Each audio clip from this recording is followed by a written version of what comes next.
I declare the council agenda briefing of the 16th November 2021 held in council chambers at the City of Subiaco open at 5:31 p.m. I welcome councillors, staff, the media and members of the community. On behalf of the City of Subiaco, I acknowledge the Whadjuk Noongar people as the traditional custodians of the area.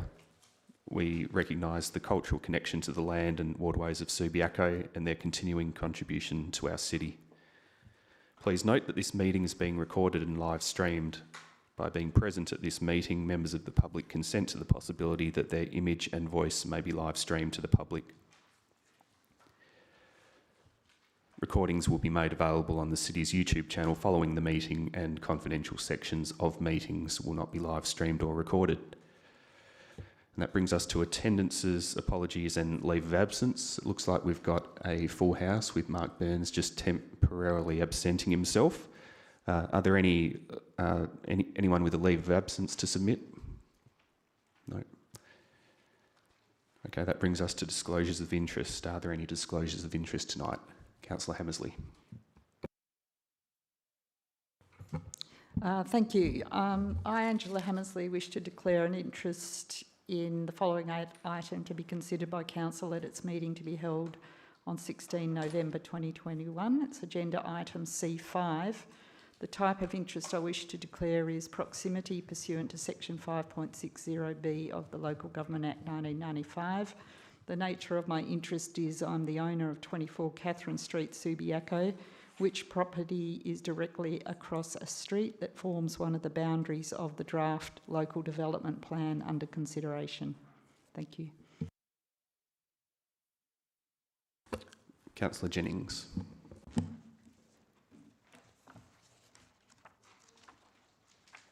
I'm sorry. Oh, there we are. Sorry, it's now. Thank you. I, Lynette Jennings, wish to declare an interest in the following item to be considered by Council at its meeting to be held on 16 November 2021. Agenda item C5, Seddon Street Local Development Plan. The nature of my, the type of interest I wish to declare is impartiality, and the nature of my interest is my brother-in-law, John Taylor, has provided a heritage assessment of buildings in the precinct to the City. I've had no contact with John Taylor in regards to assessment, this item or related matters. Thanks. Councillor Powell. Yes, thank you. I, Rick Taylor, wish to declare an interest in the following item to be considered by the Council at its meeting to be held on the 16th of November 2021. Agenda item C6. The nature of my interest is impartiality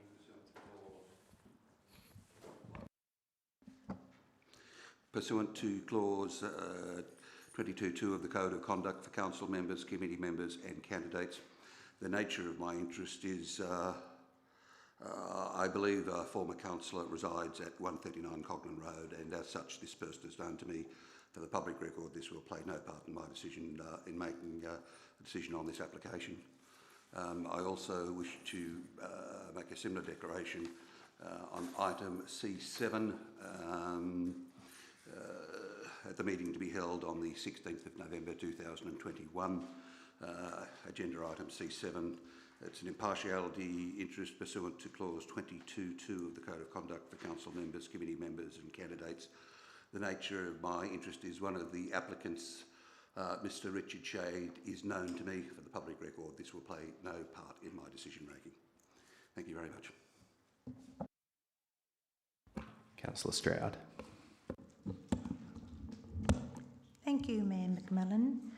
My declaration is I, Stephanie Stroud, wish to declare an interest in the following item to be considered by Council at its meeting to be held on the briefing forum of tonight, 16th of November, and the meeting on the 23rd of November 21st.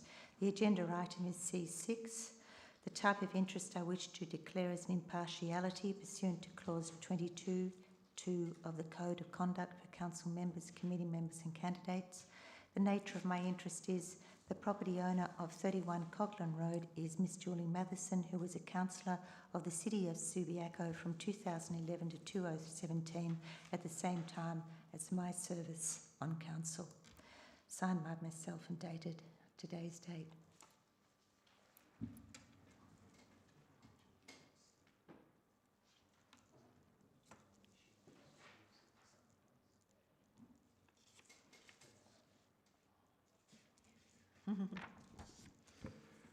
Does anyone else want to make a declaration?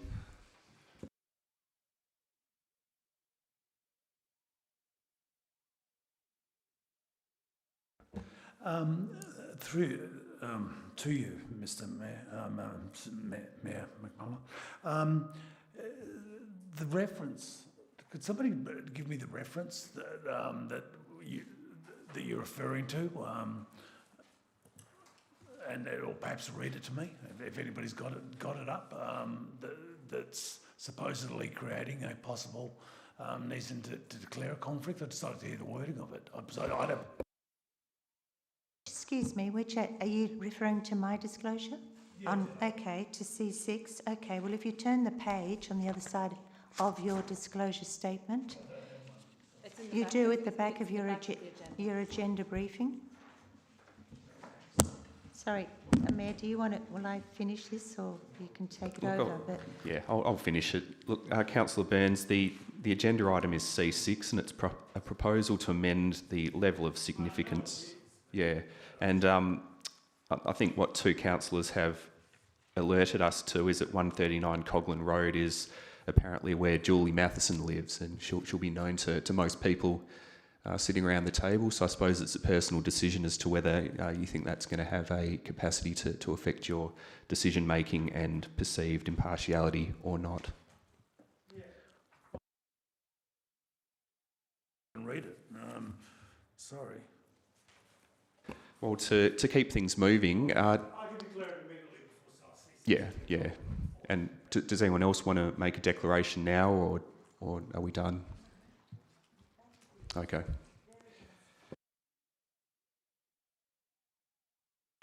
Okay, I think we'll move on from disclosures of interest, and we can bypass approved deputations tonight because there are none, and that brings us to item 5, announcements by the presiding member. I'll just make a quick one this evening, and I think I'll just thank and congratulate all councillors and the CEO for sitting in a room together all of last Sunday and working very hard and very collegiately on our strategic planning day. Now I'm going to frame this in terms of an announcement because that's what the meeting procedures call for. And look, I'll just announce that there's a media release on the city's website as of today, just explaining what we've done and how things are looking and what the next milestone might be. So I'd encourage all of you to read it and any keen council observers to read that media release as well. Thank you. Okay, and that brings us to part 6 of the agenda, officer reports for discussion, and I'm going to change the order of things tonight. I'm going to bring forward C12 and C11 in that order, and then we'll run through the rest of the items. So let's go straight to C12, which is about contestable electricity supply arrangements to support 2025 renewable energy targets. Now I understand we've got two representatives from Walga here tonight, Mr. Toby Costanzo and Andrew Blitz. We're wheeling out the podium because they're going to be available to answer questions if councillors want to put any to them. Okay, over to you guys.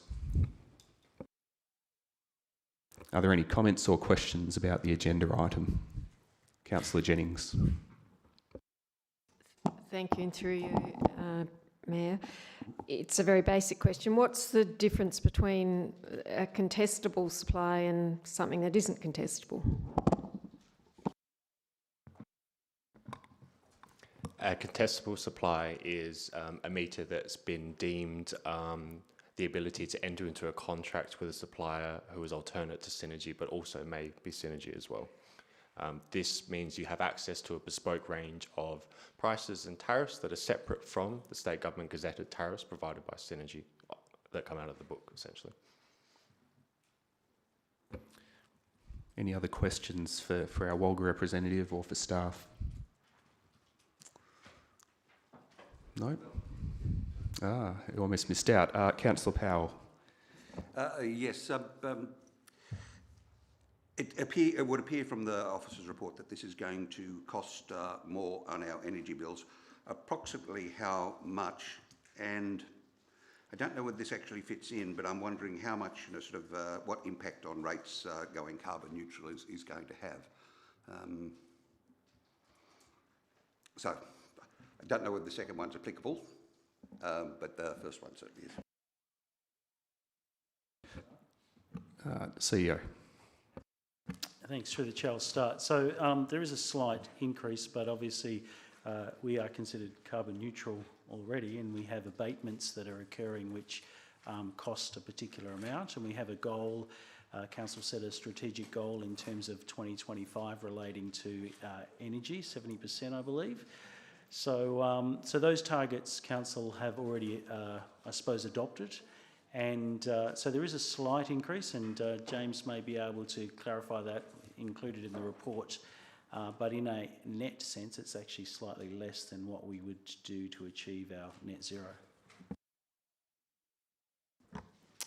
Thank you, and for you, Presiding Member. Just to add to what the CEO has said, just at the end of the financial section, we do cover the overall financial costs, all things considered. So obviously, currently we're paying for offsets for some of the energy that we consume that has carbon associated with it. So all things considered, in the first year, if we were to enter into this contract, it would cost us $4,000 more, and that should probably be put in perspective. We spend over $250,000 on this account and for these sites, and then it actually, because the rate prior to the green energy surcharge that we would recommending be accepted, if we were to accept that for the years 2 onwards, there would actually be a net saving to the city because we wouldn't have to buy offsets to maintain our carbon neutral status. So in the long term, it's actually a saving for us. Up front, there's a slight increase, but in the scale of the contract, it's quite minimal, so there'll be no impact on rates. Any other questions? In that case, I think we're done with item C12, so thank you, Walga representatives. Let's move on to item C11 now, which relates to the Nicholson Road streetscape improvements between Rosalie Street and Hensman Road. Right, are there any questions about this item?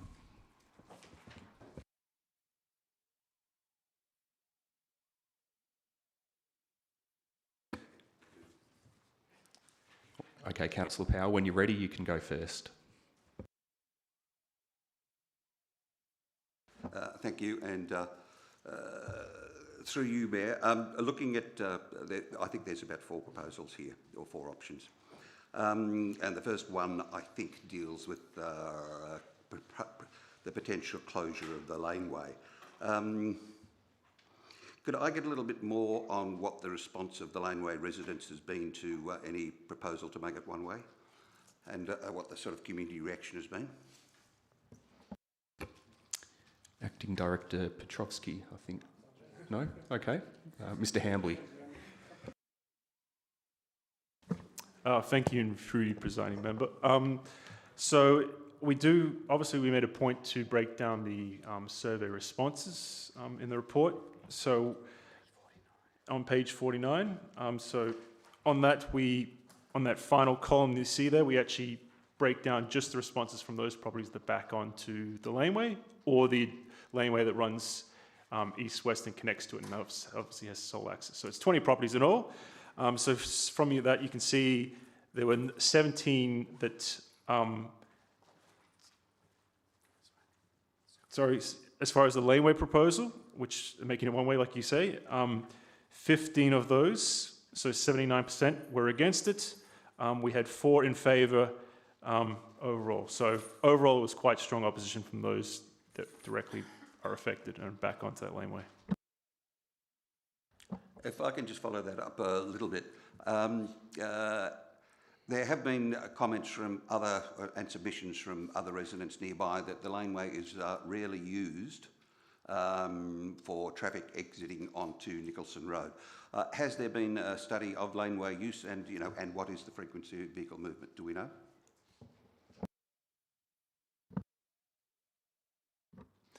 For you, Presiding Member, so we have had a survey done there. I can't remember the numbers exactly off the top of my head, but it was in the order of about 19 vehicles exiting per day onto Nicholson. So that southbound movement, that's the order of magnitude per day. And further on that proposal, has there been any other laneways in the city that have been made one way due to parking pressure?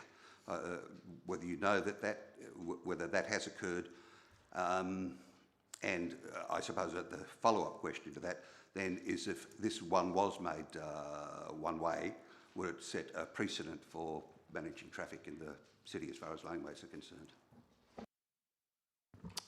For you, presiding member, so I'm not aware of any recent, in the last 10 to 15 years, of a laneway in Subiaco being made one way. It's hard to say if it would set a precedent, but again, it would be subject to council decisions, and yeah, I can't really comment more on that, to be honest. Okay, look, there are my questions on option one. If anybody else has other questions on that, then if they'd like to go, and then I do have some questions on some of the other options. Well, I hope we won't have multiple questions on each of the options from each councillor, so why don't you get your questions out of the way, and then we'll see what comes next. But thanks for the invitation, councillor. Okay then, if we could take, I think is it option 3? I think has median strips. What effect would that have on vehicles, on people trying to enter their property down the Hensman Road end of Nicholson Road on the south side? Would that actually compound the problem of them trying to access their property? For you, presiding member, so the proposal in option 3 is actually just going to be a resurfacing treatment, so it will be flush, so there would be trafficable. You'd be able to drive across it. You'd be able to perform a right turn either in and out of those driveways, either side. The only location where there's actually a built curb and a raised median would be towards the Rosalie Street side, but again, that wouldn't have any impact on property accesses. So there's no impact on property accesses with that proposal. One of the proposals does, I think, present a median strip there, does it not? Does one of the proposals have a median strip in it?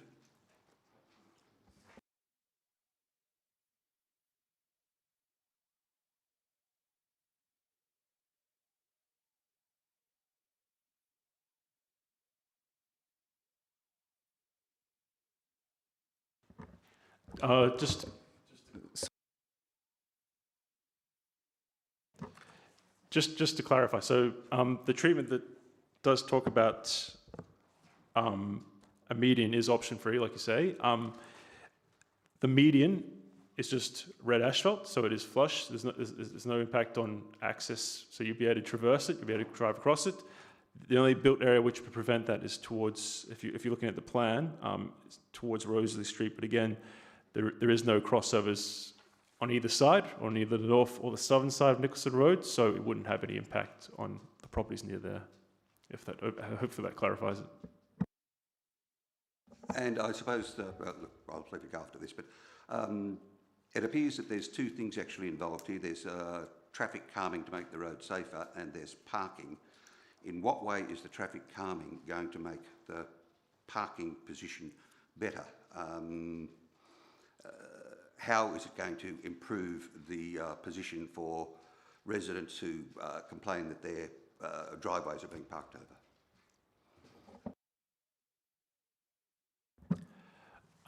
For you, presiding member, so it's a bit hard to say that the traffic calming, you're right, it's not really designed and wouldn't achieve that parking compliance, like you're saying, as far as property accesses. And to be perfectly frank, there's not a simple solution that would address that through a physical means for some of those locations, just because of the proximity of the crossovers to one another. So there's not really a physical treatment you could do for that.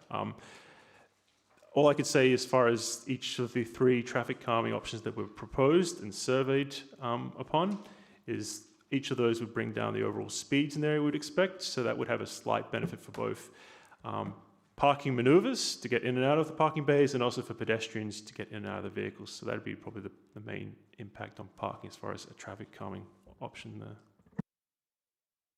So, sorry, but just to be clear, this is not the solution to what has been an intractable problem as far as parking and compliance is concerned. So to clarify, so obviously the main issues we've had with this location is with the non-compliance on the northern side. So all options would address that, except for option 1, which was the do nothing option. All would address that with a build out or making the laneway one way. So the northern parking issues that we have around the laneway, which is one of the issue first arose for us, that would be addressed with those options. And what we'd also propose, and is in all the options except for, is the nib that's between the Whole Foods Circus premises and the Perth Party High. We'd suggest that stays in to prevent the parking issues that were at that location.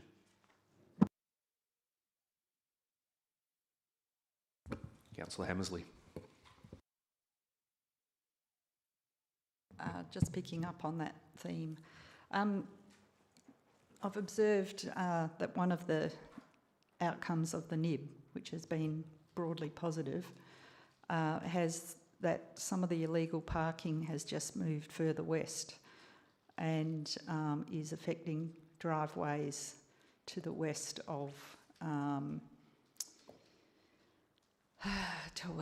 of the Whole Foods Circus. So this is what happens when we fix one problem. Sometimes we create another one. And just remembering back, I'm not sure that we've paid very much attention to that difficulty that is being experienced by property owners to the west. Am I right that we really haven't addressed that? I mean, the obvious answer is to send a ranger down there and start issuing some tickets. But what we've been examining here so far is hardscaping to try and encourage people to conform. But I don't think we've done that on that western side, and I suspect there's not much scope because of the nature of the roads. But can you just address that? Thanks.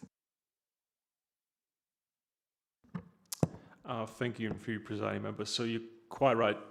To the west of where that nib has been installed, it is more difficult to put something of a similar built form to prevent a similar sort of issue, albeit there isn't, aside from the parking bay in front of the Whole Foods Circus, there isn't any other parking there which should entertain that encroachment issue, which is typically what's mainly been reported to us over the last few years. I take your note that we do have the occasional parking issue on that southwestern side there, close towards Henson Road.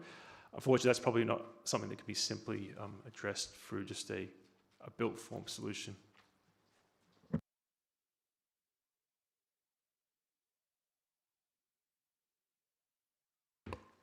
Councillor Stroud.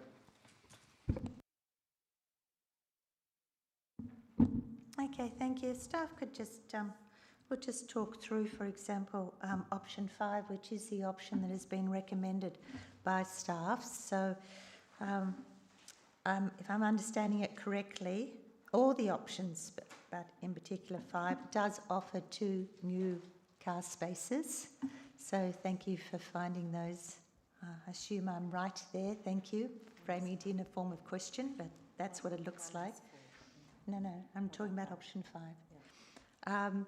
It also addresses, if I'm right, on the Nicholson-Hensman intersection, it's addressing a pedestrian safety island.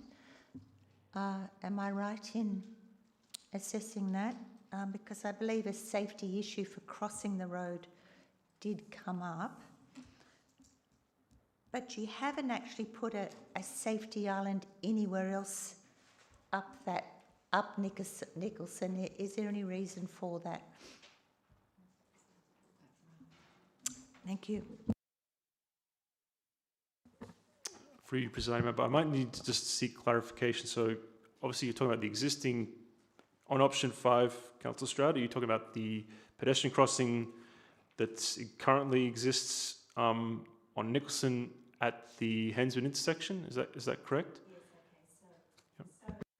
So they're not new, they're currently existing, those safe crossovers. Okay, thank you. It's not, I did go down there the other day, but I hadn't particularly noticed that. So we actually haven't installed then any safe pedestrian zones for crossing over from north to south on the road, which I thought was going to be one of our ideas. Thank you. What happened to that?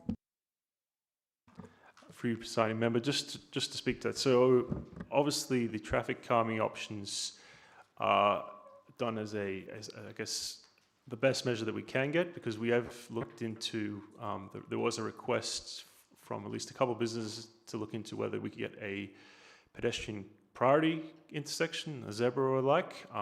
Unfortunately, it doesn't meet the main road's warrants. So each of the traffic calming options it looks to put in, or in the case of that pedestrian crossing that you're talking about, improve those existing facilities by really calming the traffic and creating a safer environment for pedestrians to cross that, to make that north-south crossing. And indeed, the median option would give you the option to, I guess, give the ability for a stage crossing further along if the pedestrian felt comfortable to do so. But we couldn't really do much more than the pedestrian cut-throughs that they're either existing on the Nicholson side or be proposed towards Rosalie Street there. Okay, so then your assessment is, sorry, through you, Mayor, your assessment is really probably the best way to approach it is through traffic calming. So why in option 5 haven't we, which is your preferred option, why haven't we included a staff calming, a vehicle calming device like that raised road? Thanks. For you, presiding members. So obviously when we assessed the location, we assessed what would be warranted against our standard criteria. So we have a policy that sets out, looking at all the factors that go into it, both the road geometry, the speeds, what type of vehicles are going there, the pedestrians' numbers and where they're crossing. All that considered, ordinarily wouldn't warrant some kind of traffic calming in its own right. So really, it's been including some of those as a suite as part of the overall location. The reason why it hasn't been put in the staff recommendation is because it does fall short of that typical threshold that we would normally intervene or recommend intervention. If it was being looked at in isolation, the parking not being considered and all these other factors not being considered. So that's why, given the strong opposition from the majority of respondents, that we've said that we're not recommending that to be included.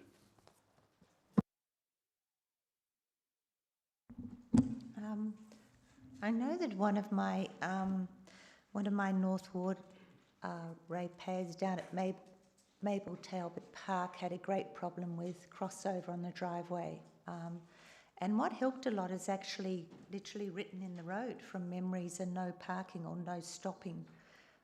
Could that be done in front of, for example, the obvious ones west of Holford Circus to reinforce, because signs aren't necessarily seen, but certainly when it's written into the road, it seems to make an effective difference. For you, Chair, absolutely, that is something that we could incorporate as part of it. Yes, through you, Mayor. So is that an amendment? Would that require an amendment for next week?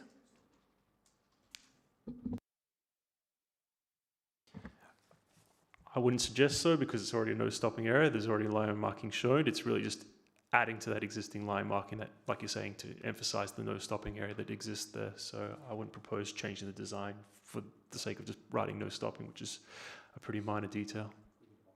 Yeah, it's an operational matter, yeah. I put that on the speaker, an operational matter that you'll take on board. For you, Chair, yes, that is correct.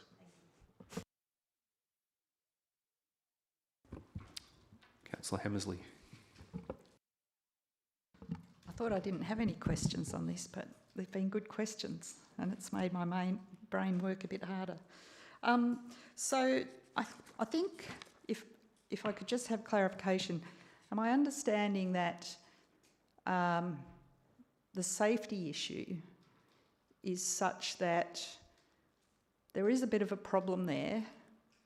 We are now aware of that as a council, but it's not maybe as bad as what normally would attract a reaction. Is that correct? For you, presiding member, largely yes. So like I said, typically if not factoring in all the other aspects that have been considered for this site, if we were looking at it primarily from a traffic management standpoint, looking at the inputs that we normally use for an assessment under our policy, it would not normally warrant a physical intervention. It's only when considering that we're already looking at doing other civil works in the area and other complementary activities that we've considered and put it in some of the options for consultation. But if it were to be assessed in isolation, it wouldn't ordinarily warrant it, if that answers and gives some clarity. So as best as I can tell then,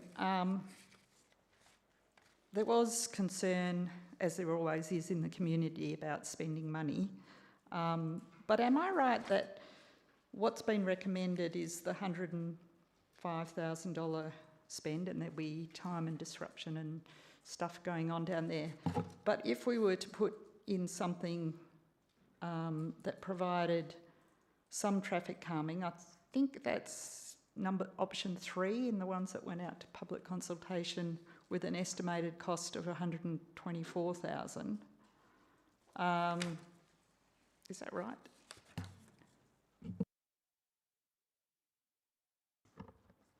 For you, presiding member, yes, I believe that's correct. So obviously the staff, you're quite right that the staff recommendation, we estimate the works would sum to about 105,000, and a lot of that cost is really for that works to the north to address the parking issue there, and also maintain the drainage that exists there. And obviously the construction of that parking bay on the south eastern corner towards Rosa Street, that's where the majority of the cost lies. So the traffic calming is a smaller component of that. So I'm shocking at maths, but I think that's $19,000 to make it a bit safer if we went to option 3. Is that right? Through Chair, yes, that's correct.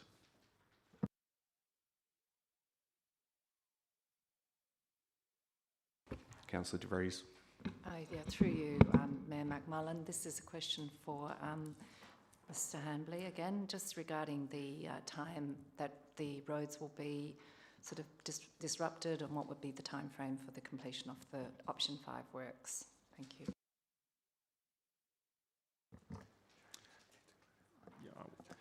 Just as a point of clarification, councillors have referred to option 5.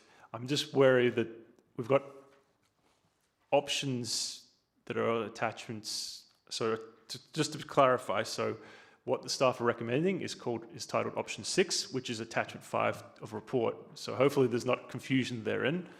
So maybe if you just want to just reiterate and just confirm which option you're referring to. That's correct. I am referring to attachment number 5, and that does clarify a confusion I had about why option 5 was 170, whereas option 6 is considerably cheaper. So yes, thank you for that clarification. That does clarify some confusion, but that's the one I'm referring to in terms of the time frame. Thank you.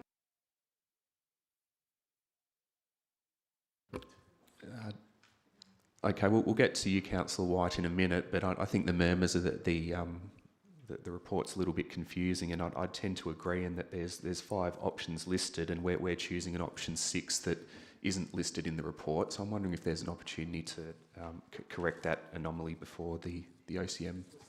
Yep. Okay. We'll go to the CEO, then we'll go back to you, Councillor De Vries. Yes, if I could, through the chair, what may be more helpful if the options and the attachments line up. So we will do that. Apologies. And maybe the do nothing is at the end. So hopefully that'll be easier for the ordinary council meeting. Councillor De Vries. through you again, it's through attachment number 5, which is the proposed option that, how long will that take to do the roadworks? Thank you.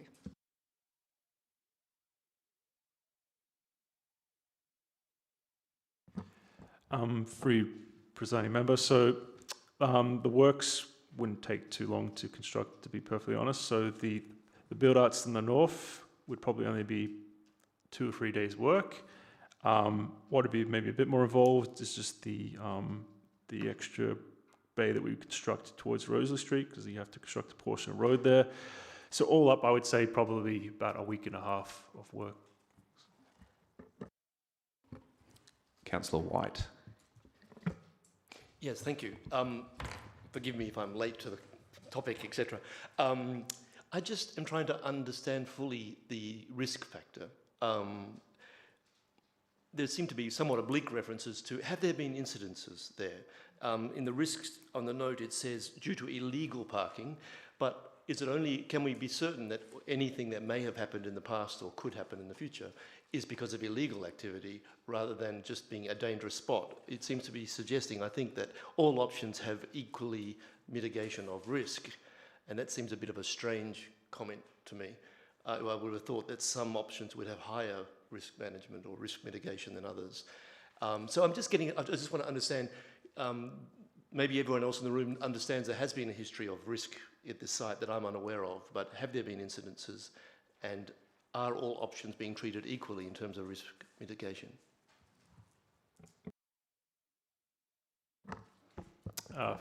Free presiding member. So you're quite right. A lot of the risk management side of things and the crash history was actually provided in the previous report that went to council in the last year. But to summarise that, obviously we can't know for sure, because what we get given is crash data aggregated by WA Police through main roads. So we can't say for certain what the cause is in all instances. Normally you'll give an indication that this is parking related or this is a pedestrian crossing the road. So really we have a recording of I believe 4 incidents in the last 5 years that are attributed to this block between Hensman Road and Rosalie Street. And what else we have alongside that is a long history of complaints from residents about the issues of sight lines because of vehicles parking illegal either side of the laneway. So really one of the items is trying to address what could be a risk factor in that is trying to address that parking situation on the north that's either side of the laneway there. Hopefully that answers the question.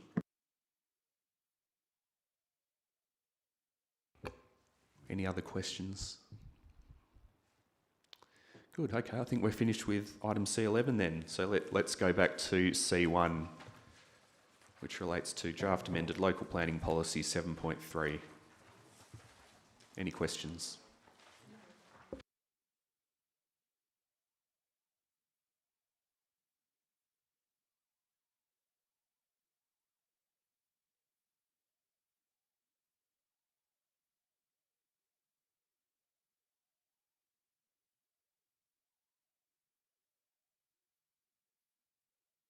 Okay, we'll move on to item C2, draft local planning policy 7.8, 3D modelling requirements for development applications. No. Item C3, draft amended local planning policy 8.2, advertisements, signs. No. Item C4, draft local planning policy 8.3. Item C5.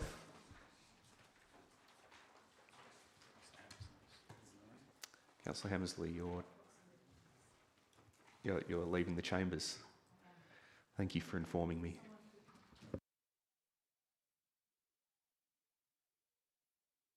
Okay, so we're up to item C5, draft local development plan for the Seddon Street precinct.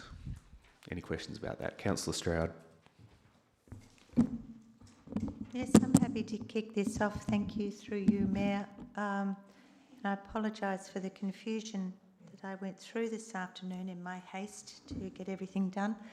I don't really understand why the draft Seddon Street plan presented to us as an attachment had the option of the council choice, which was quite from the 24th of August decision as a result of Councillor Jennings' alternative. Why that was presented in, which is different from what the staff is actually recommending in their report, which is a different option altogether, and therefore we don't actually have the draft that they're recommending in front of us and going forward. Acting Director Petrovsky. Thank you, and through you, Mayor McMullen. So as a result of the council resolution, in August we modified the local development plan to be consistent with that, and that resolution also required us to have a look at other traffic modelling. So once we have gone through the additional traffic modelling with our traffic consultants, we have come up with option 3, which was originally considered in any event, which absolutely achieves the council's intentions of maintaining the heritage buildings on Hay Street, but also provides some additional benefits in the built form and traffic outcomes in the area. So we have provided to you an option which achieves council's intentions for the heritage buildings and has some improved built form outcomes and traffic implications for the Seddon Street precinct. So that's why it's worded in that way. I don't think that's really answered my question, thank you, but perhaps by the meeting you will actually have the draft that you are proposing with option 3 in it. Would I be right in understanding that? Thank you. Before you answer that, I think the CEO wants to jump in and say something. Okay. No. Thank you, and through you, Mayor McMullen, the previous resolution required us to amend the LDP, so we had it amended. So this current recommendation is a further amendment, but most of the work has been done. So because the previous option was considered, so we would have to amend it again, but we don't see it as a difficult task. If I may keep going, I did send you a number of emails today to attend to, and I'm not going to take everybody through that. Some of them are just minor considerations and comments.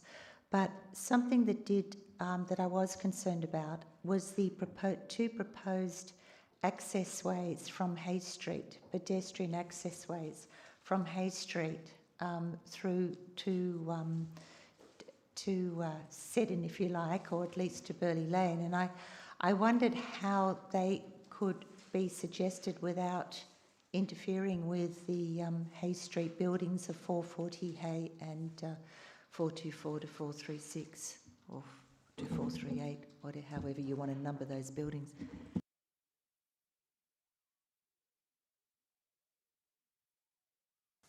Okay, thank you, and through you, Mayor McMullen.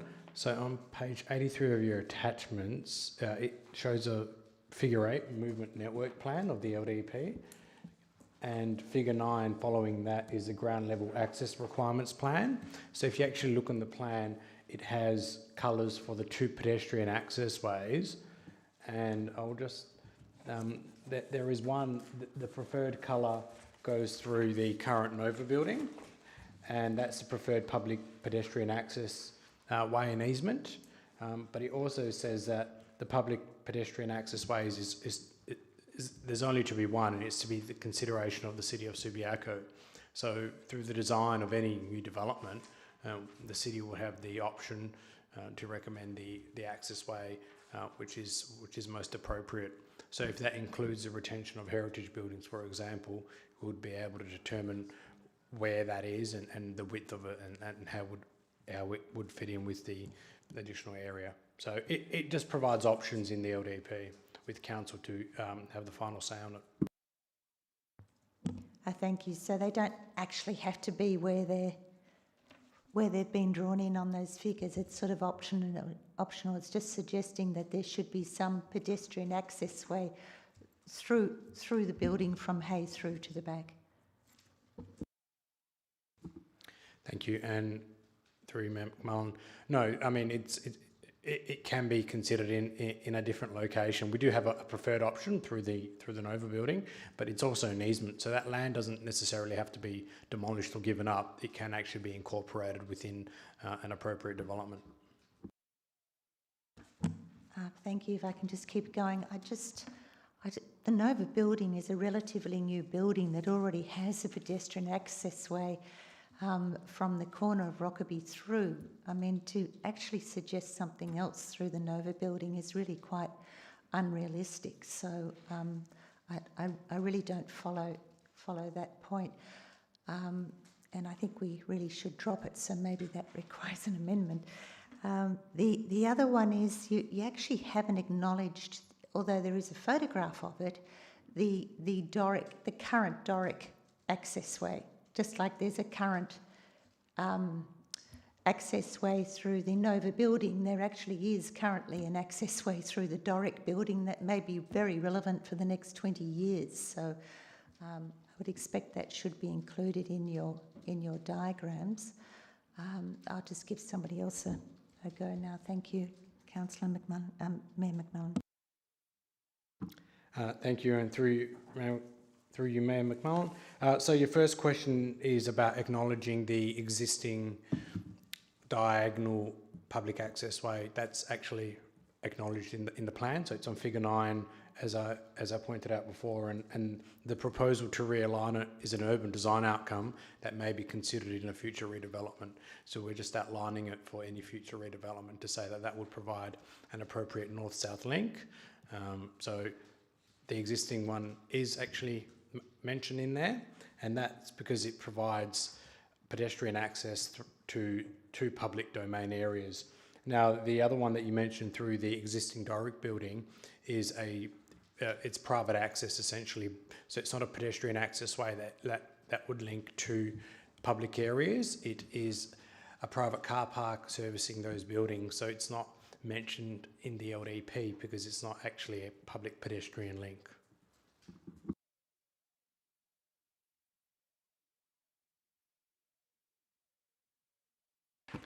Anyone else? Nope. We should.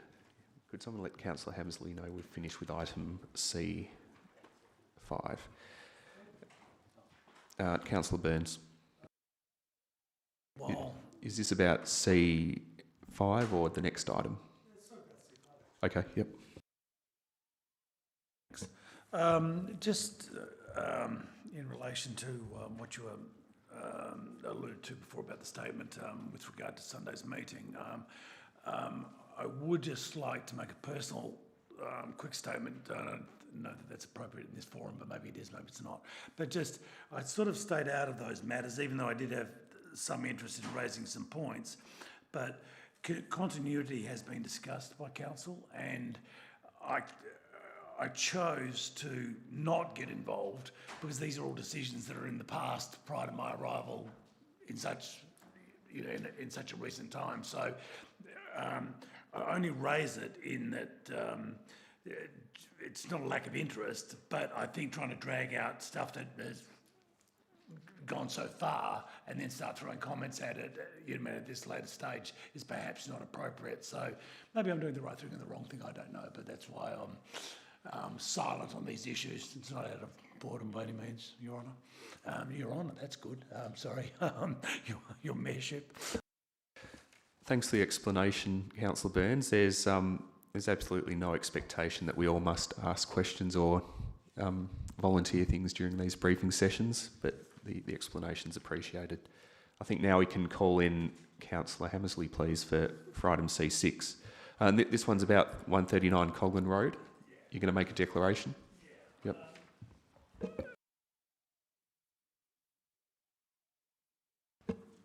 Again, on a look, I do note that two councillors have decided to declare a declaration, and that's absolutely their right to. But my reading of it,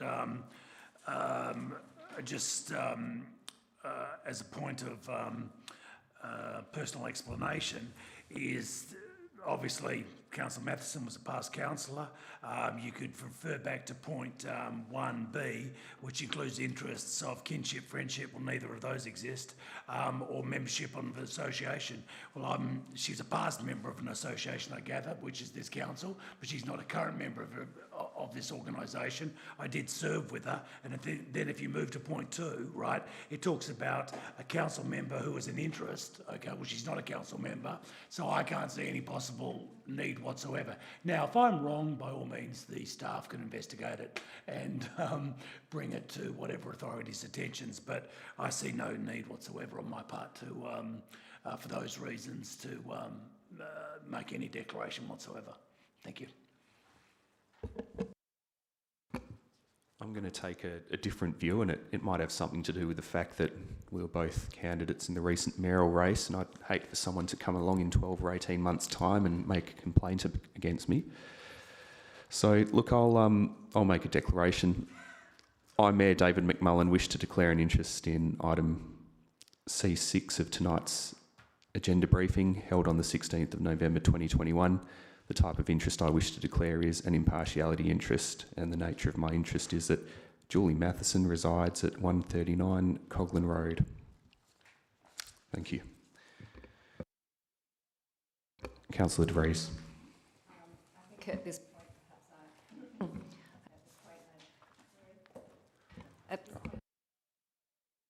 sorry, can I have that? Thank you.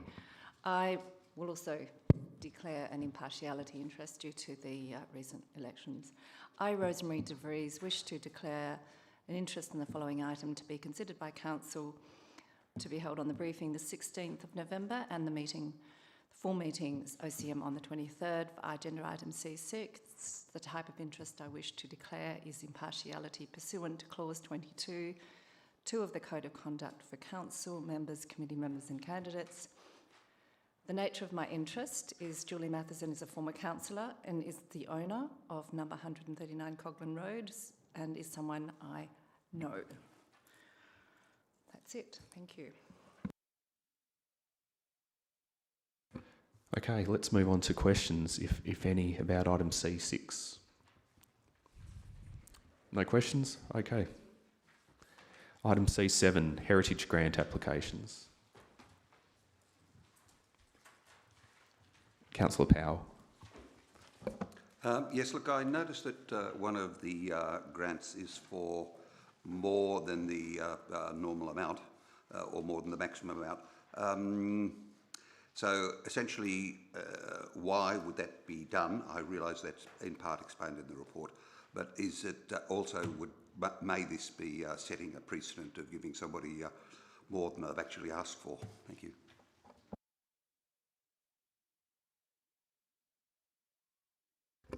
Who's that going to? Mr. Denham. Thank you, and through your presiding member. So yeah, the city officers are recommending that one of the properties receive additional funding above what is typically the maximum. There is scope to do that where it's considered to be an exceptional project. This particular project, 142 Hensman, is considered, it's an old corner store. It was in quite a dilapidated state when it was purchased recently. The applicant has lodged and obtained development approval to reinstate it to a home store and do some additional conservation works, including reinstating a veranda, which is a very positive heritage outcome. So we're recommending that this particular applicant receive additional funding. I think they sought, or the cost of works is $33,000, and we're recommending $8,500. So for context for the new councillors, the city has $50,000 allocated each year towards heritage grants. That's split into two rounds of heritage grants at $25,000 per round. So you know, a lot of applicants do successfully get the maximum that they seek. In some cases, we consider where it's an exceptional project, that additional funding is granted for those particular projects, and that's what we've done in this case. Just a very brief follow-up. May it set a precedent, though, that other people may now also seek to get more than the maximum amount of funding?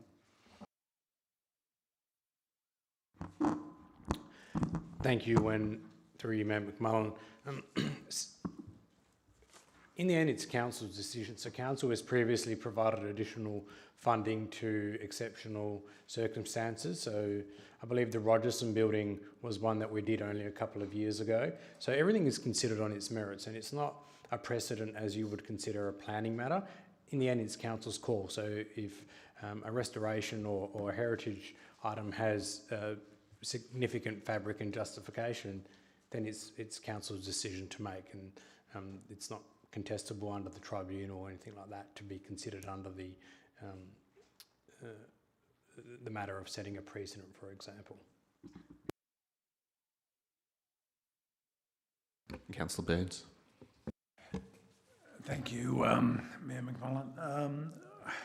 The only point I'd raise, and I don't know if anything's changed over in my absence from my last tenure in council, is that I've always been concerned that I think that the heritage program, this is, it's a great program, but I've always been concerned that we don't look at the underlying ownership, okay, as to whether or not, I think where people are in need and they're doing their best to maintain things, and it's out of the question, but without naming names from years ago, many people that I've voted against have been brought to my attention, that I just personally knew, just because I knew it, that could arguably quite easily afford to do this work themselves, but literally we're just seeking the council to put it forward. Now, that's okay, so it's, that's technically okay, but at the same time, there's arguably perhaps it's more affordable to them because they're more in tune with what's available and not available, and people that are in houses that are in great need, but they're just not aware of what's available to them, or even that they could make an application. So that's where I find some fault, unless something has been corrected, right? And we are looking at the underlying ownership, right?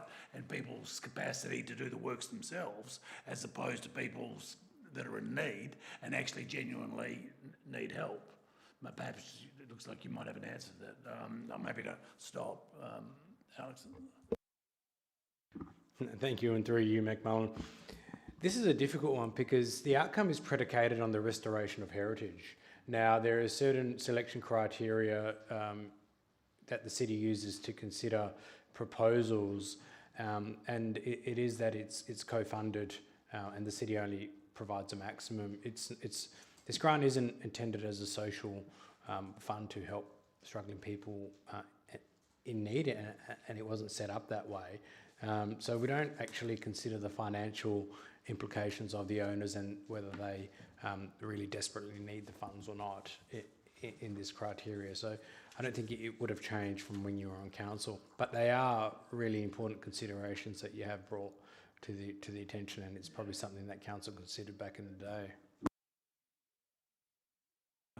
Thank you. I think your answer's it's correct. Yeah, it's not a social program, but that just in essence highlights my point. It should be the absolute opposite. That providing financial financial remunerations to people that absolutely that have 65-foot yachts. Okay, it just doesn't work for me. I'm not using that as that's just not a real example, but I just think somewhere along the line, the city often doesn't look at the underlying nature of certain things, and across the board in town planning and all sorts of issues. But I just don't like the idea of somebody that could ultimately easily afford this, but is still just wise enough to go, oh look, I can just fill in this form and I'll just get myself a new get my tuck pointing fixed or LED lights or whatever else. Some of the, and I'm not questioning it. I don't know any of these people whatsoever, so I'm not by any means citing any of them as being extremely wealthy or extremely impoverished or anything. There's no reference to this. This is just about the policy itself, right? In that I think we should have some process of looking at it, not with a microscope perhaps, but just generally, I don't know. But I've always brought it up and it's never gone anywhere, so why should it now? Okay.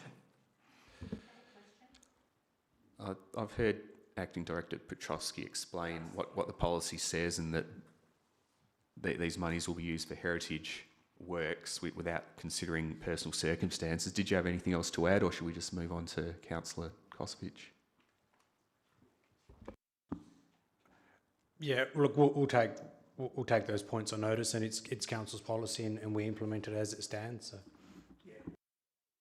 As a personal explanation.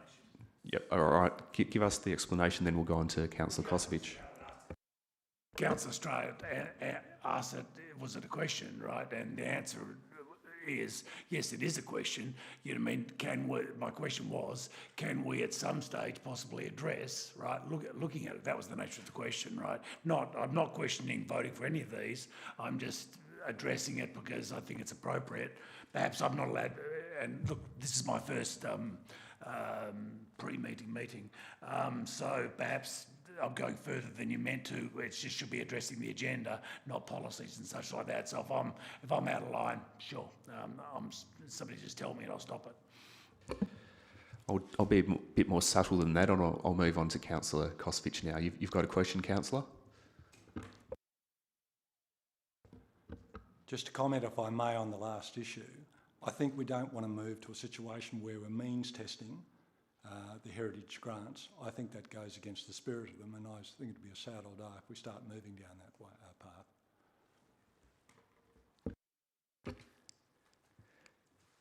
Any other questions about the agenda?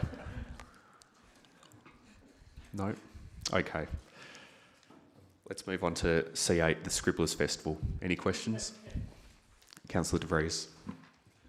Yeah, just in terms of where the funding's coming from, am I correct in reading that this is not a budgeted transfer from the community? So we're going to go to non-recurrent projects account to cover the contributions. Is that the case? Was that the case the previous Scribblers Festival in 2020, which was when we approved it? Or am I just reading that incorrectly? Sorry. Acting Director Petrovsky. Thank you, and through you, presiding member. So the city's annual contribution to the Scribblers Festival has not been provided for and set in our annual budget or our strategic financial plan. So we are required to find it within the relevant budget reviews that occur throughout the year. So we'll look at finding it through other projects and through existing funds that we have. If this was to be considered in the upcoming review of the strategic financial plan to be undertaken on an annual basis for a period of time, then we wouldn't have to go through this process. It was just an opportunity that presented to us a couple of years ago, and through the great success, we are looking to have that funding occur again. Through you, Mayor, that's a great answer, thank you. And I know how valuable it was last year, and I'm definitely keen to see it coming back. But I just wondered how the figure of 60,000 was arrived at, and if you could just clarify that for councillors who may not have sort of followed the debate the previous time, because I think it's an interesting amount, and it's worthwhile knowing why that is the figure. Thank you. Thank you, and through you, Mayor McMullen. So it is to do with Form's capacity to receive funding and provide funding for the event. So depending on the level of services and the negotiation, they come up with the shortfall. So the less funding input by the city means that level of services provided in the event are reduced. So you can always put more in and provide more services, but we've come to a balance that we can deliver a festival and achieve a number of goals in accordance with the literature and so forth of the festival. I guess there's no accurate way to say this is exactly what we came to. Apart from that, this is the funding contribution that form can generate and receive other grants to do through their own means, and what we can provide for the services. Councillor White. Thank you. It looks a very exciting proposal, and I'm very encouraged by it. I was particularly interested to read the evaluation report on the past year. But what I find interesting was the sort of in the justification by the administration for the support, which I'm in favour of, but it talks about 3 areas of criteria why we should be doing this, none of which are addressed in the evaluation report of the past. So the evaluation report before talks about young people's learning and creativity and lots of good things. But I wonder whether, as administration, there's been consideration to how you would measure the benefit of the 60,000 in relation to, for example, the 3 objectives presented in the notes, in terms of destination of choice, hub for arts and culture, and these kind of things. So I guess the question for me is, I guess there are a couple of sub-questions, but basically about, there's an evaluation report from the last event which looks good but irrelevant in terms of our interests, in terms of the justification for it, which is not to say we shouldn't be supporting it, but going forward, when we support it, will we be accompanying it by evaluation which is based upon the justification that we're giving?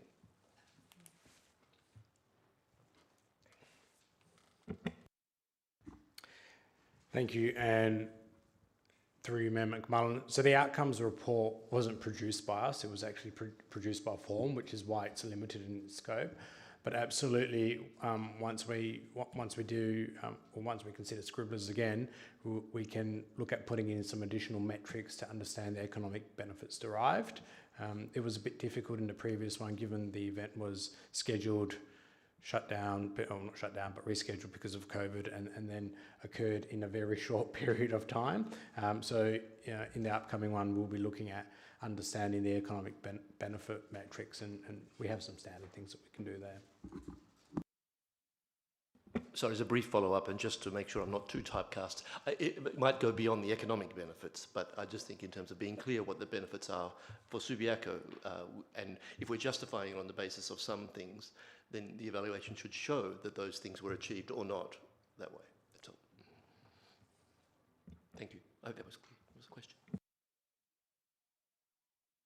Yes, and thank you through presiding member. Yes, we can provide that title link through that, and we'll look to do that through the review of the strategic financial plan, community plan, and so forth.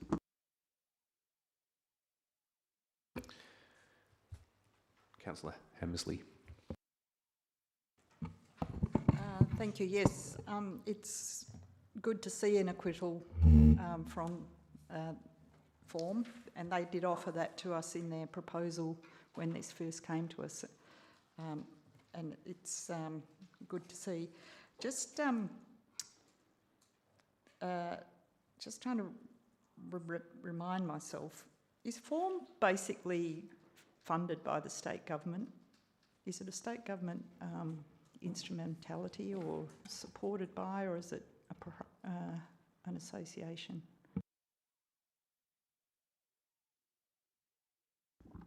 Thank you, and through your presiding member, it's a non-for-profit association, so they may receive some state government funding as well as from other sources. Probably just if I could, probably their main is Aboriginal art in the northwest is a big part of their business, and so I think you'd find mainly mining companies and the like that are supporting him with that endeavour.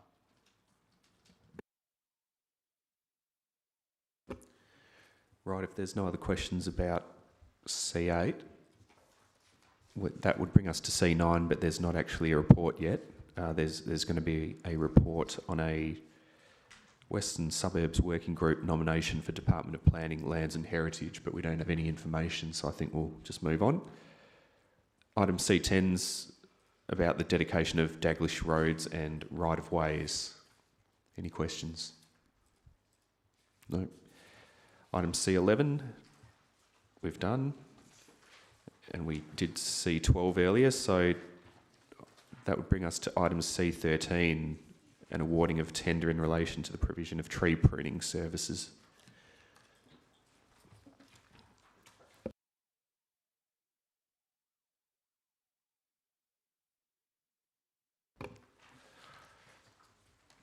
Unless there's any questions, we'll go to item C14, awarding of tender in relation to the supply of street light and park light maintenance services. Item C15, the awarding of a contract for the demolition of improvements at 2 Upham Street, Jollymont. Councillor Powell. Yes, thank you, and through you, Mayor. Look, there, on page 64, there's it talks about the evaluation panel, and essentially that there were 2 tenderers, but neither of the tenders were satisfactory. And in fact, it ended up, I think, further in the report that there was only 1 tenderer. Is there a problem with this proposal for demolition of the Upham site? And if so, what? Manager, Commercial Services and Property.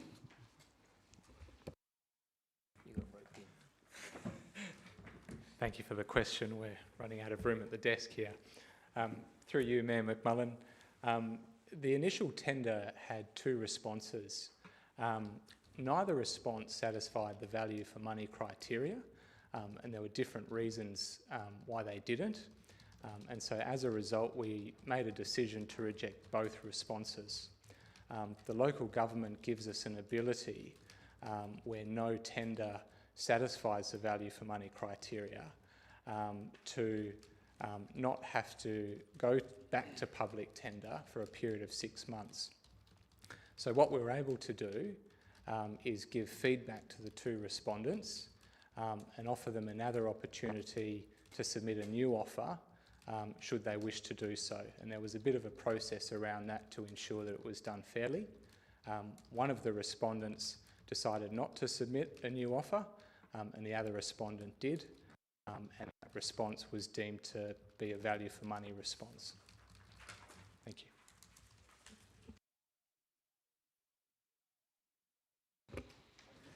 No other questions? Okay. Item C16, proposed new lease to Subiaco Play Centre Incorporated. Councillor Hammersley. This is a very tiny question. I just noticed in the recommendation that we're being asked to authorise the lease to Subiaco Play Centre Inc. or its nominee. And reading the report, I thought the chances of there being a nominee or the chances of it being appropriate that there be a nominee was almost nil. So I'm just wondering if those words have crept in there for no reason and whether maybe they should just be out. Thank you. Thank you. Through you, Meg McMullen. It is our standard template report for leases, and that is the typical wording that we would use, but you are correct. I think it's highly unlikely the Play Group has restructured recently, so we would be happy to remove that from the recommendation for next week.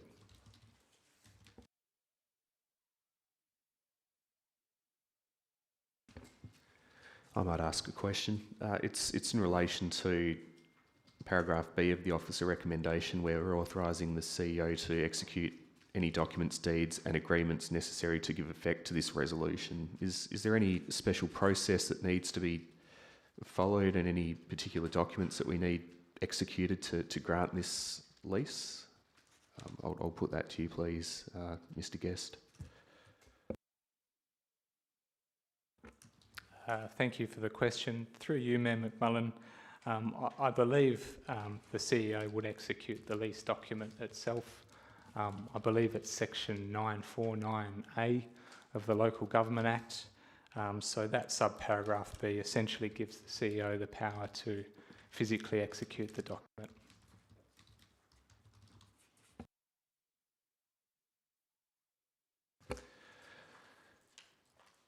Let's move on to C17, which is a new lease at the Mount Clermont depot.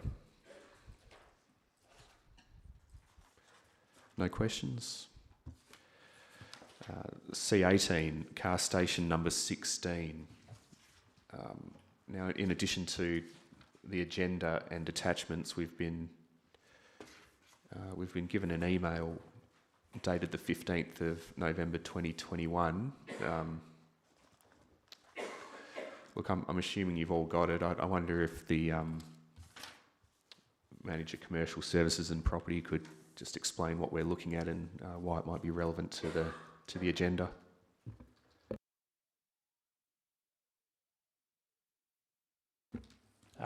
Thank you for the question, and it's nice to see Mr Oldfield in the public gallery. Through you, Mayor McMullen, we've put together a report on this particular item, and we've had some quite extensive discussions with the owners and their representative.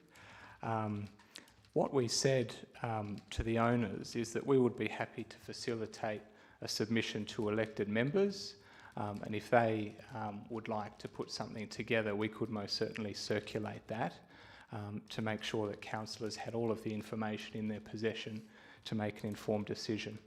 I believe it was on the 8th of November that we circulated Mr Oldfield's submission to you. This email was brought to my attention recently, and so we've placed it on your desk this evening. I also believe that Director Hawkins has followed up with an email clarification. So from that answer, I take it that the additional information isn't changing the officer recommendation in any way? Through you, Mayor McMullen, that's correct. It doesn't change the recommendation.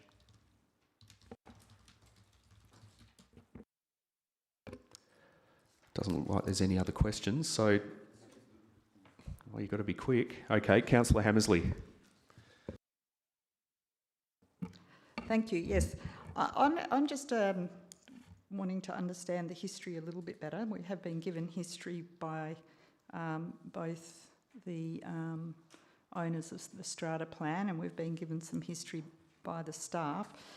But I'm focusing on the history by the staff. Now, I was just wondering what the date is of the deed of variation that's mentioned on page 83.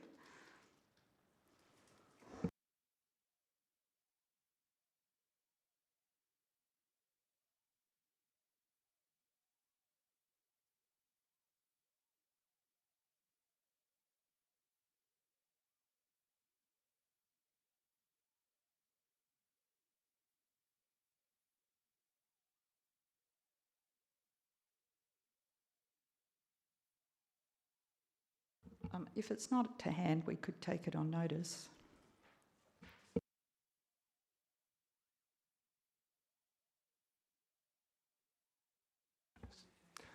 Apologies, my page references are different to yours. Through you, Mayor McMullen, I don't have the date to hand. I believe it was 2 or 3 years ago, but we'll track that down and we'll circulate that.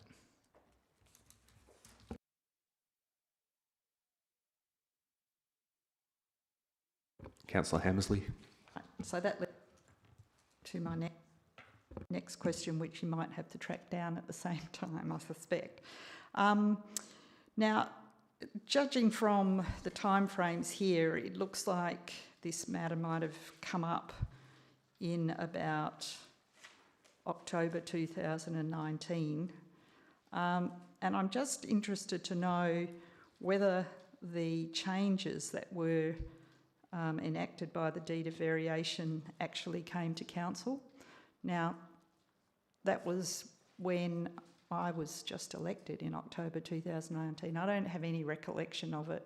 It's not to say it didn't, but if we could identify whether it did come to council, and if so, could we have a copy of the staff report that was provided to the council justifying the change from the arrangements that the council in 2016 had put in place?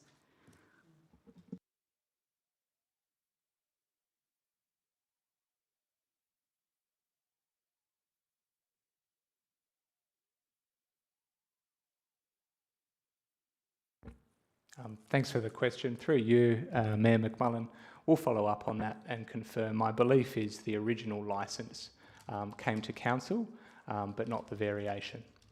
But we'll track that down. Thank you. Councillor Hammersley. If that's the case, if it didn't come to council and was done under a delegation, it might assist our decision-making to understand how and why it was thought appropriate to basically not collect $52,000 a year but remain on $25,000 a year. If we could just understand the rationale back then, I suspect it may be around what was thought could be obtained for parking in the area. It could be any sorts of things, but it's just quite a concession that I would really like to understand before I make this decision. Thank you.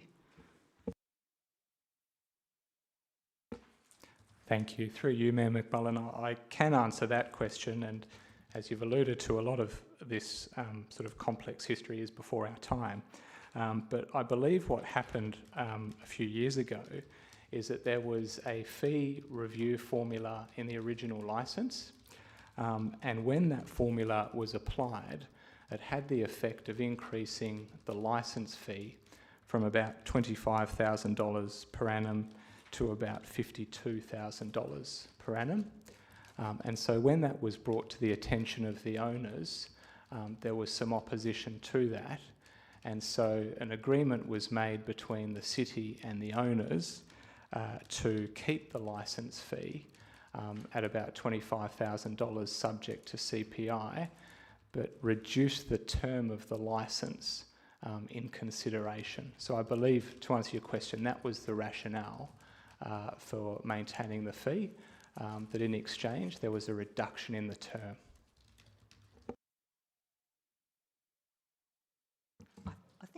I hope this is the last one. In that respect then, can we also drag out the staff recommendation for the council's resolution back in May 2016 to understand why they put that particular formula, why it was thought appropriate that there be some... I mean, I'm not even sure what it is, whether it's a market value or what you think you could get if you were renting it out, So if we could really understand what that council in 2016 was thinking in terms of trying to protect the interests of the city of Subiaco, that would be helpful. Thank you. Certainly, through you, Mayor McMullen, we'd be happy to track down the council decision, and it might also be helpful if we provide you with the formula itself, so you can understand the logic behind that. Thank you. Councillor Burns. Thank you, Mayor McMullen. My first question is, and I understand I can't debate the item, so I'm not going to, so I'll just see if I can make the best questions I can.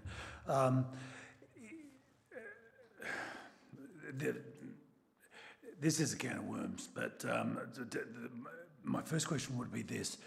If I put forward an elected members motion, would there be any problem with it as the staff saw that in view of the documentation and one certain part of I need to explain the part of the documentation that concerns me, what would generate the elected members motion that I want to see if it's appropriate or not, is that prior to the deed of variation, which is alluded to with regards to a shortening of the term in exchange for not increasing what was supposedly a rate, that the licence holder had renewed under the original licence, and this is contained within the documents, the option to take it up, which would have taken it through to next year.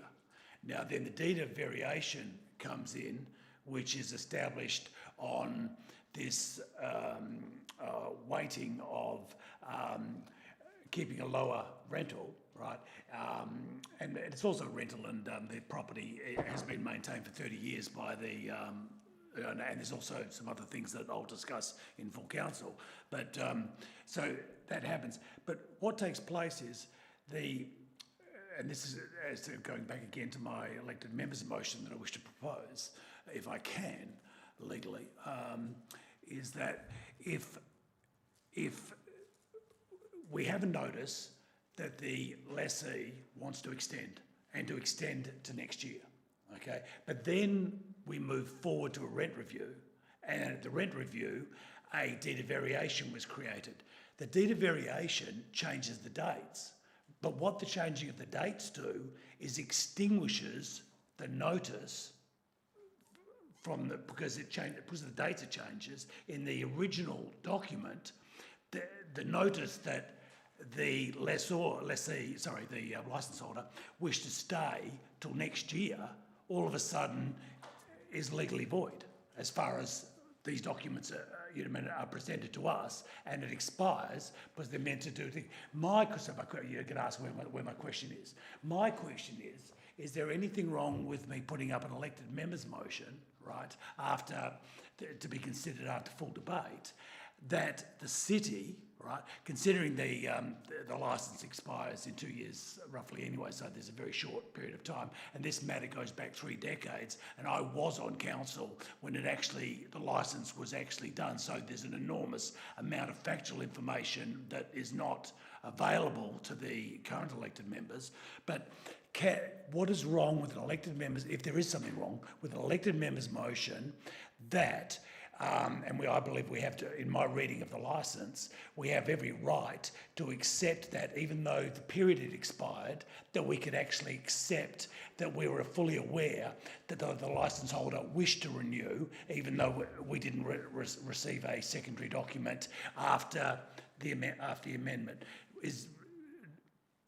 Anybody see a problem with? Thanks for the question.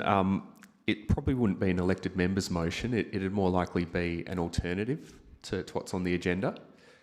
And I think you'll probably do your work offline, but I just note there's an option 2 in the agenda that actually gives a mechanism by which council could enter into a new licence agreement if it were minded to do so.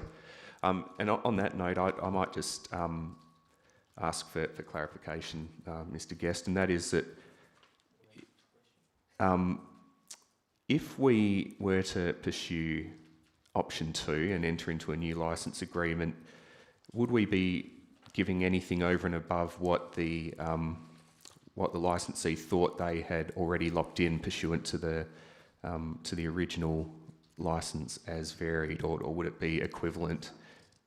That's my question. Thank you. Through you, Mayor McMullen.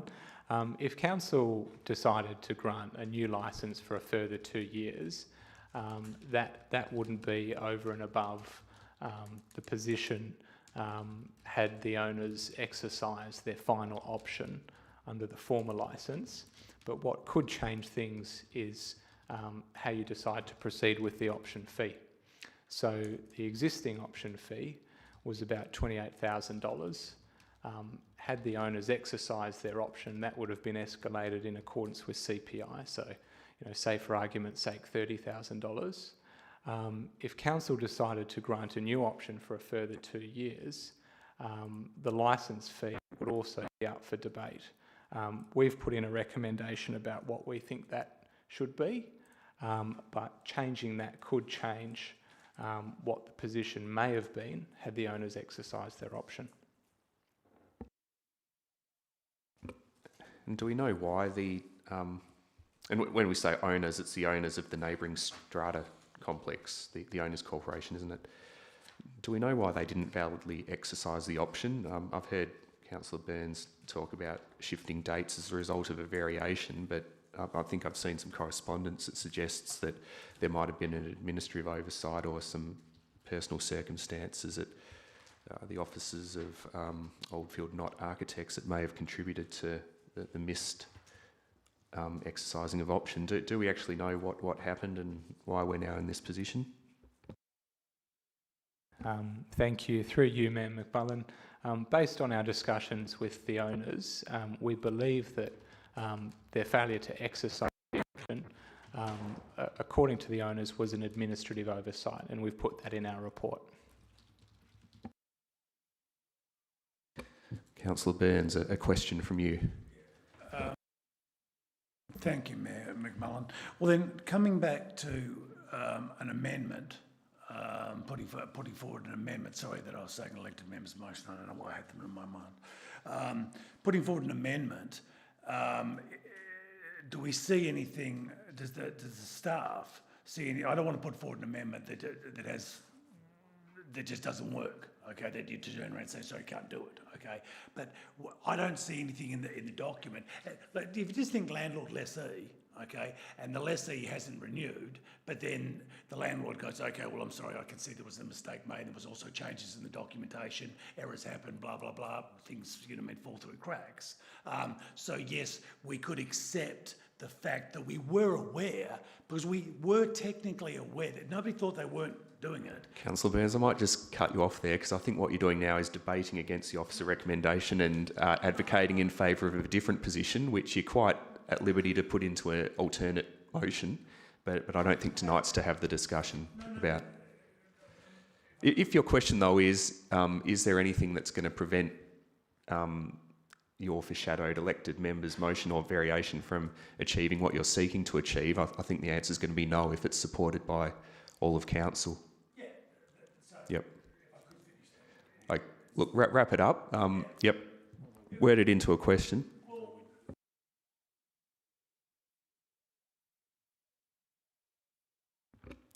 Okay, so what the recommendation would be is that it would be a new licence as opposed to an extension, and I don't think you would have any particular concerns about that.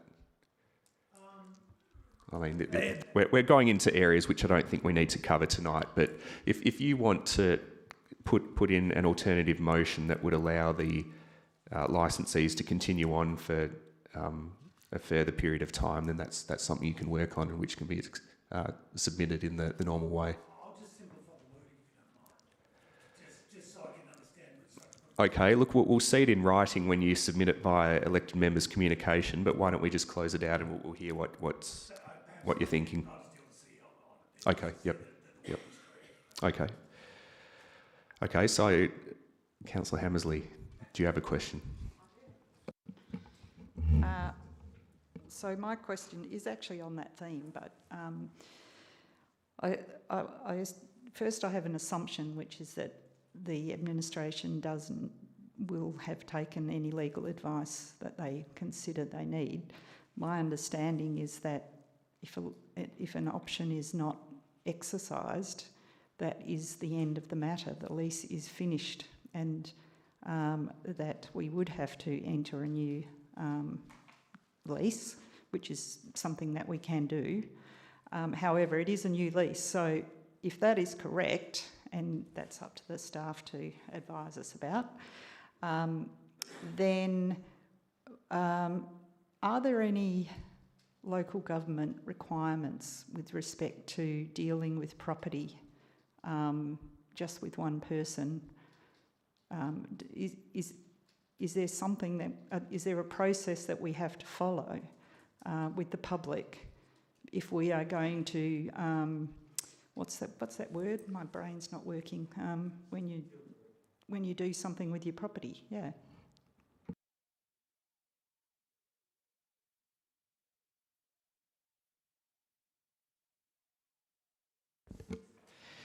Through you, Mayor McMullen, in answer to your first question, yes, that's correct. As the option wasn't exercised, the agreement came to an end. But as we've foreshadowed in the officer's report, that doesn't prevent the council from looking to enter into a new agreement.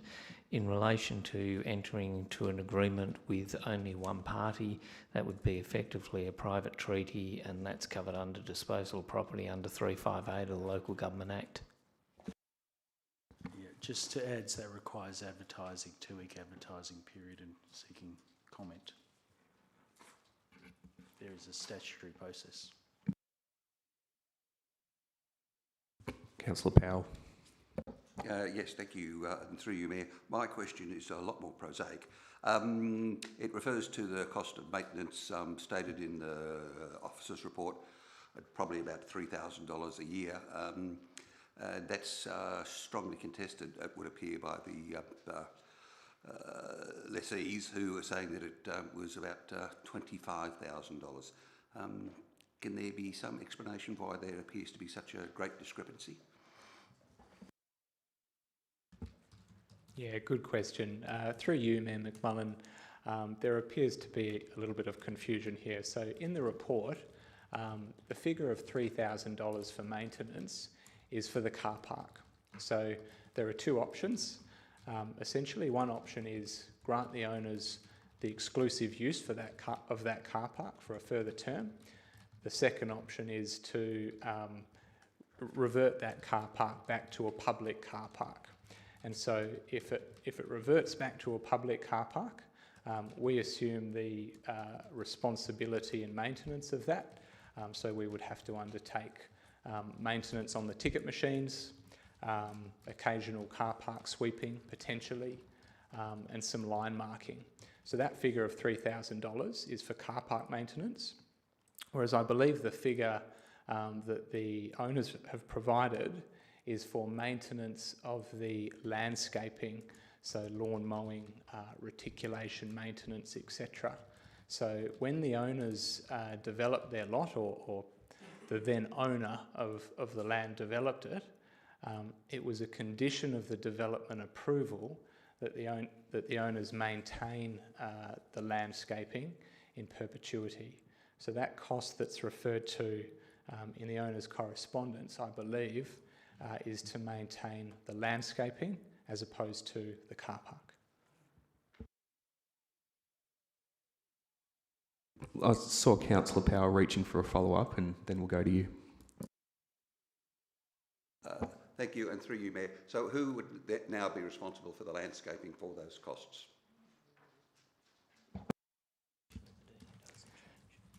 Through you, Mayor McMullen, the landscaping and maintenance of the landscaping would remain unchanged. So it's a condition of the development approval that the owners maintain the landscaping in perpetuity.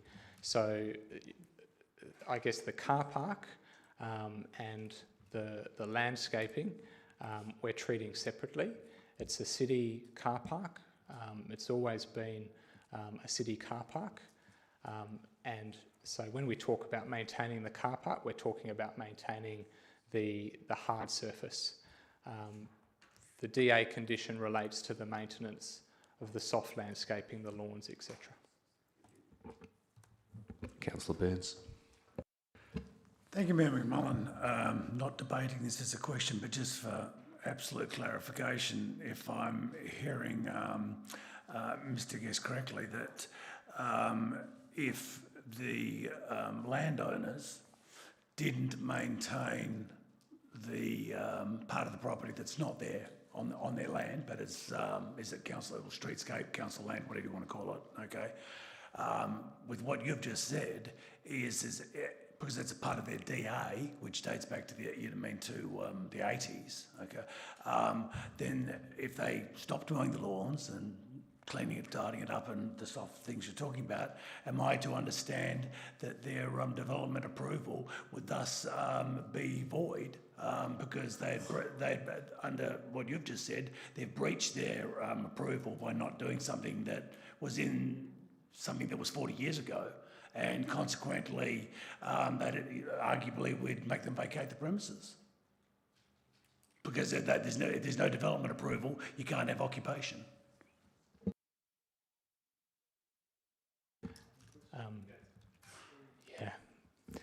Fortunately, we have the planners in the room. That'll take your question. Yeah, look, I think we need to hear from both of you, because there's a question as to whether there's compliance with the planning laws, and we'll hear from Mr. Petrovsky about that. But then I think there's the related question about whether that would be enough to constitute a terminable breach of the licence terms, and that might be something you have to take on notice. But we'll hear from Acting Director Petrovsky first, please.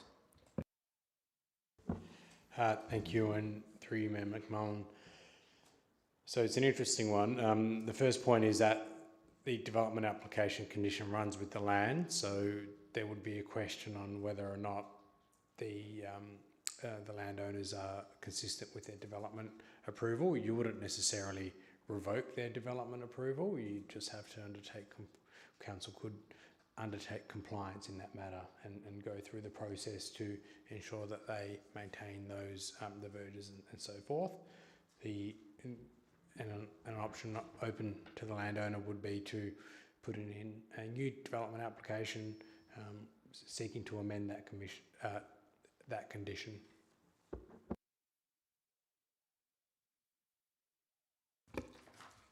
So, look, I'll just continue what I understood to be Councillor Burns's question, and it's for Manager Commercial Services and Property, and that is what we've just heard about the compliance or non-compliance with the planning laws mean for the licence, if anything.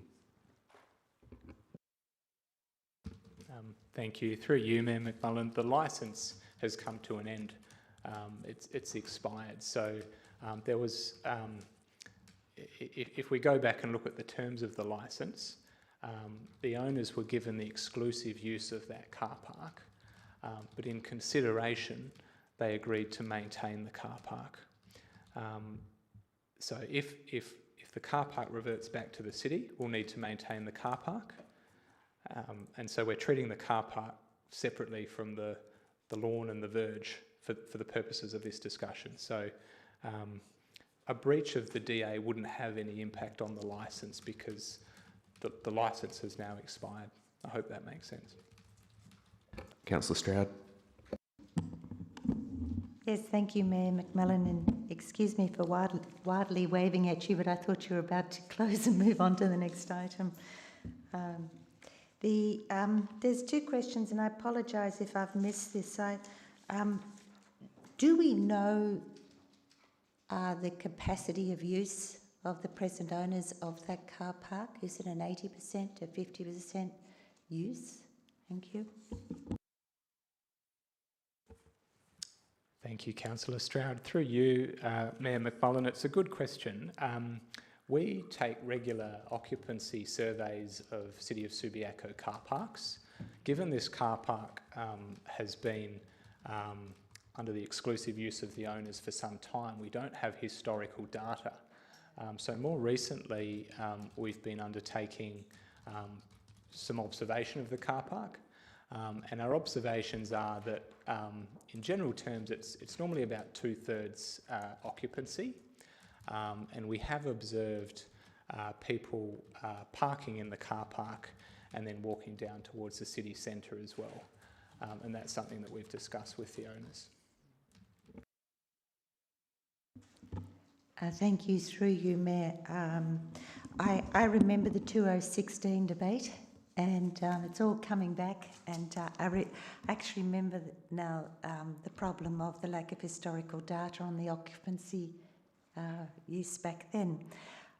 So I'm glad it's good the city is now making these observations, because I believe this is very important, because car parking space in a metropolitan city is, in demand.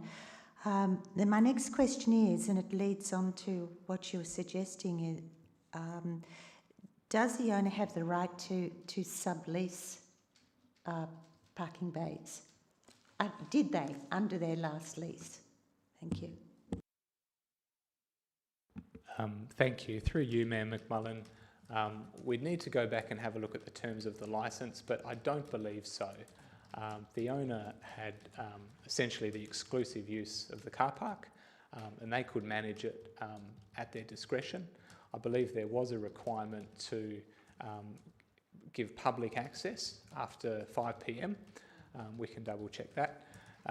But I don't recall seeing a provision in there to sub-licence. Mr. Oldfield's nodding at me. So there wasn't a provision, but we really don't know whether that might have been going on or not. And of course, it's not something we would be able to really understand. Yeah. Okay. Thank you. Any other questions on the item before we move on? No. Okay, item C19 relates to agenda briefing forum and ordinary council meeting dates for 2022. Any questions? No. Okay, next week item C20 is going to relate to the Independence Governance Review draft scope and terms of reference that the city is required to undertake. But we don't have a report to discuss tonight, so we'll probably just move on and raise any questions about those terms of reference and draft scope by other means offline. So that brings us to item C21, financial statements and reports for the month ending 30 September 2021. Any questions? No? Okay, well, there being no further business, I declare the City of Subiaco Council Agenda Briefing Forum of 5 October 2021 closed at 7:17 p.m. Thanks, everyone.